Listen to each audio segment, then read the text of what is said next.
असोलाबू येथील बंजारा तांड्यावर पारंपरिक पद्धतीने होळी साजरी. संस्कृतीचे दर्शन. चिखली तालुक्यातील मौजे असोलाबू येथील बंजारा तांड्यावर होळीचा सण अत्यंत पारंपरिक आणि उत्साही वातावरणात साजरा करण्यात आला. आधुनिकतेच्या काळातही आपली मूळ संस्कृती आणि जुन्या रूढी परंपरा जपत बंजारा समाजाने हा उत्सव साजरा करून सर्वांचे लक्ष वेधून घेतले. असोलाबू परिसरात बंजारा समाजाची मोठी वस्ती तांडा आहे. येथे सर्व समाज बांधव गुण्यागोविंदाने आणि एकोप्याने राहतात. दरवर्षीप्रमाणे यावर्षीही तांड्यावरील महिला आणि पुरुषांनी आपल्या संस्कृतीप्रमाणे जुन्या पेहरावात आणि पारंपरिक विधींनुसार होळी पेटवून आनंद साजरा केला.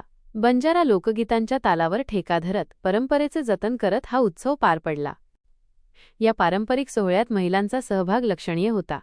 यामध्ये प्रामुख्याने शशिकलाबाई राठोड, मनीषाताई, कांताबाई राठोड, गीताबाई चव्हाण, शांताबाई आडे, सविताताई राठोड, शिल्पाबाई चव्हाण, सुरेखाबाई जाधव, गीताबाई जाधव, वंदनाताई चव्हाण, आशाताई राठोड, सिंधुबाई राठोड, उषा राठोड, उज्ज्वलाबाई चव्हाण, सविताबाई चव्हाण, लताताई राठोड यांच्यासह असोलाबू येथील अनेक महिला व पुरुष मोठ्या संख्येने उपस्थित होते.